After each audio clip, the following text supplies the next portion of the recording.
नमस्कार मित्रांनो, welcome to my YouTube channel Madhukar Sargar 77। मित्रांनो, आपण आहोत आज आपल्या गावी बीड आणि इथंच हजारवाडी म्हणून एक वस्ती आहे जिथं आमचं मूळ स्थान आहे। आणि मी आपल्या बंधुराजाच्यात आलो आहे रावसाहेब सरगर यांच्या घरी लग्नासाठी। तसंच आपण म्हटलं जाण्यापूर्वी इथे एक ब्लॉग बनवून घ्यावा। तर इथे 3 किलोमीटर अंतरावर आरोडे म्हणून एक गाव आहे। आरोडे गावामध्ये विदेशी म्हणजे बाहेरच्या परदेशी लोकांनी एक चांगलं मंदिर बांधलेलं आहे ज्याला राधाकृष्ण मंदिर म्हणतात। चला मग पाहूया आपण आजचा ब्लॉग असणार आहे राधाकृष्ण मंदिरचा। खूप चांगलं सुंदर रेखीव अशा सुंदर सुंदर मूर्ती नक्षीकाम केलेलं आहे। आणि मित्रांनो, निघण्यापूर्वी आपल्या चॅनलला लाईक करा, शेअर करा आणि सबस्क्राईब करायला विसरू नका। चला मग आता भेटूया पुढच्या प्रवासामध्ये राधाकृष्ण मंदिरच्या ब्लॉग।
हरे कृष्ण.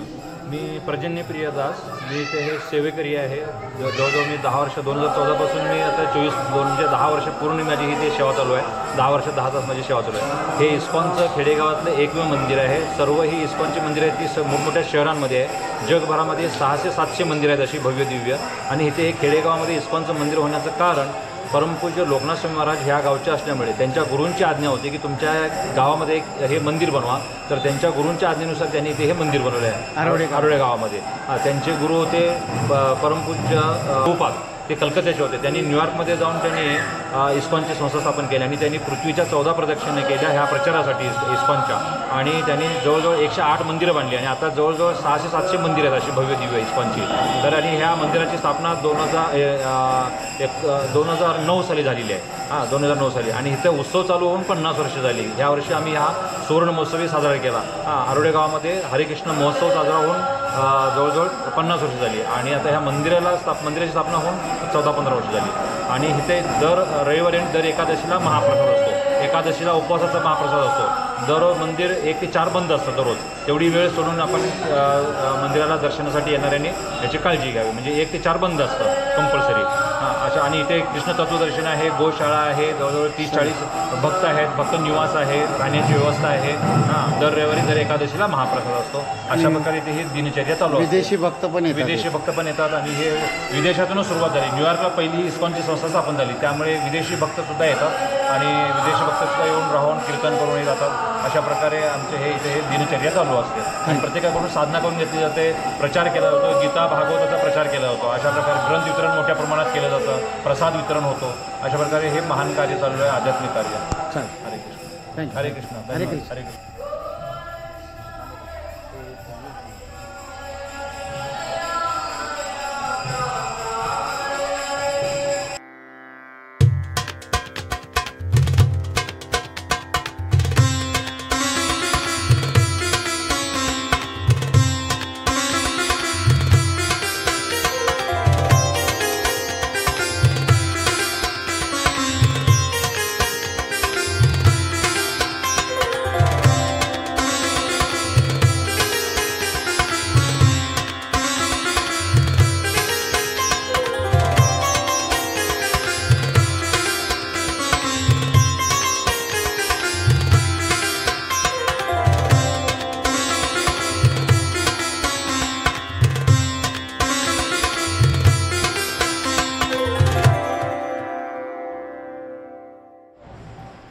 इथे मंदिराचं दुकान आहे, शॉप आहे. हरे राम हरे कृष्ण.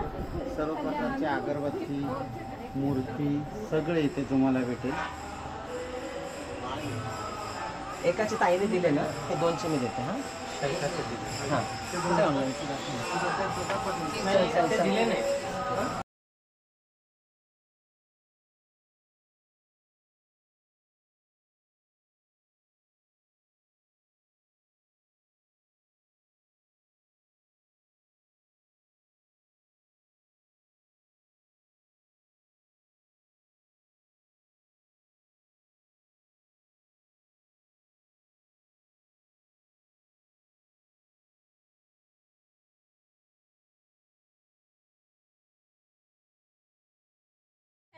तुम्हाला या मंदिराविषयी कसं वाटलं? छान वाटलं आम्हाला. छान वाटलं. हो छान. तुम्हाला?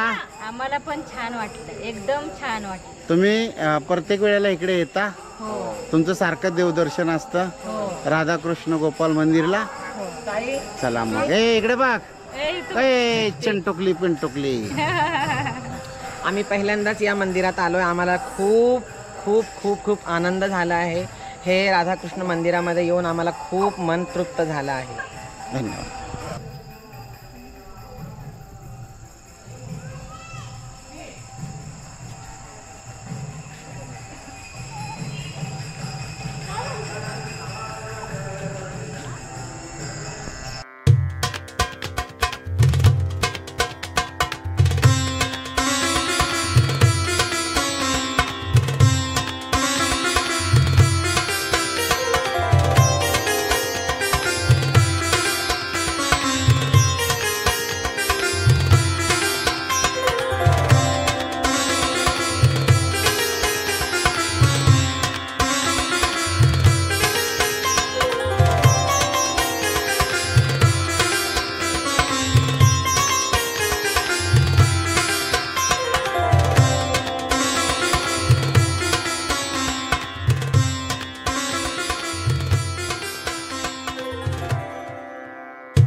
अशा रीतीनं आपला ब्लॉग इथे संपलेला आहे. आपल्या चॅनलला लाईक करा, शेअर करा आणि सबस्क्राईब करायला विसरू नका. चला मग मित्रांनो, पुन्हा भेटू पुढच्या नवीन भक्ती ब्लॉगमध्ये. आशा करतो की तुम्हाला हा ब्लॉग राधाकृष्ण गोपाल मंदिरचा नक्की आवडला असेल. खूप लाईक करा, शेअर करा आणि सबस्क्राईब करायला विसरू नका. चला मग, जय हिंद, जय महाराष्ट्र. Audio Jungle.